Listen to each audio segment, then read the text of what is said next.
Congratulations on doing your In the News presentation successfully. Each person has had a different experience. I give feedback, oral feedback. It's usually in the sense of, wow, that was great, because that's how I really feel. Every so often there'll be a student who I don't have that feeling, and if that's the case, I do a quiet email to that person and say, please do it again. But everyone here hit the mark, so you should all be very proud of yourself. Now, how you transition from the In the News to informative is on your delivery. You've had time now to look through your informative choices in your own mind. What am I going to do? A topic I've done before, maybe in another class, maybe something of an interest I have, something in the news again, but you're not relying on just one article. Like, what are you going to do? Are you going to do a process, how something is done, like a recipe or some exercise moves, or how to pick your best pair of good-fitting athletic shoes or sneakers? Well, what's the cell phone you're going to have? What's it like? What are the features? How to use it? There's so many different ways. But once you have your topic that you're going to work on, you brainstorm through your ideas, and then you start building your blocks. The first is the introduction. How are you going to introduce this to your audience? What are you going to say in that piece? What are you going to tell the audience so they are going to be ready for the rest of your content? And then what are your examples you're going to use? How are you going to organize your body? What makes the most sense chronologically?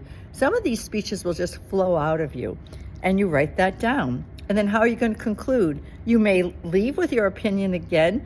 You may do that, leave a lasting impression, or you might tie up what you've just said, like you might do in an essay, summarize the key ideas of what you said to remind your audience. So you tell your audience what you're going to tell them, then you tell them, and then you tell them what you told them. And that formula are the building blocks for essays as well as oral presentations.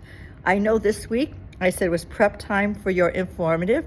Maybe some of you read chapter 15 or watched the PowerPoint in chapter 16 and got some ideas. Maybe some of you just looked at the handout I had and thought, I've got this, I know what I'm doing, and don't need to do that prep. That's fine. But you do have to prep for your notes. You do have to know where you're going with this so that you can give it your best shot. You want to be proud of you.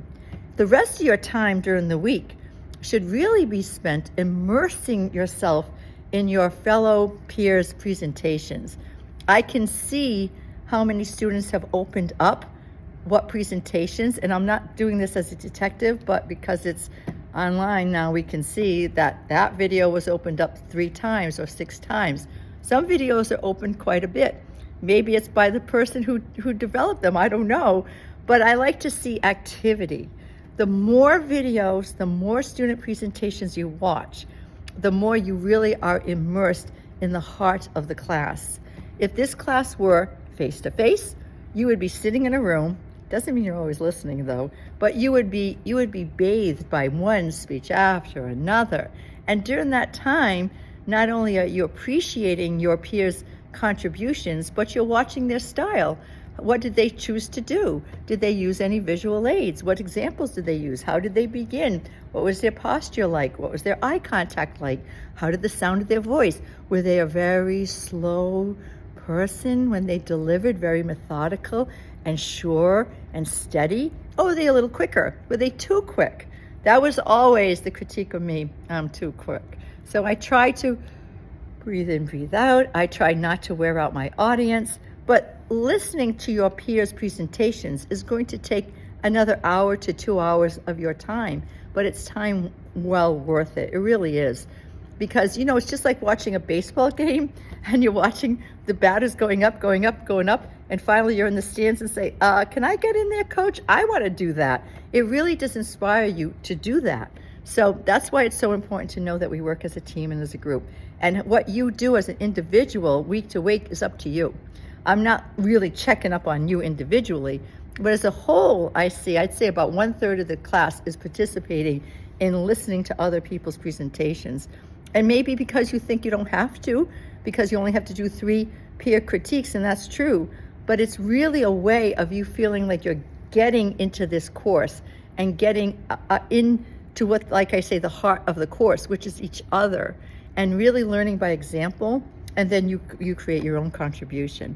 We inspire each other all the time. You might not even realize it, but we really do. All right, so it's February. What is it today? It's Friday before the weekend starts. We had Valentine's Day 2 days ago. We had the Super Bowl, and then we had the parade with the tragic ending of that parade in Kansas City. So horrible. We've had a lot going on in the last few days. So it's Friday. I want to say what day it is. November. What day is it? I don't even know. But it's Friday, and our new week opens on this Monday on the 19th, and then continues for the following week to the 25th or something like that. Oh man, good thing I'm not a math teacher, because obviously these numerals are evading me. Hope you're having a good week. Hope your life is safe. You can be compassionate to others and think of others and pray for others and send good spiritual healing. But day to day, watch what you're doing and take care of yourself and your family. Thank you all. I will see you on the other side next week with the informative presentations. Can't wait.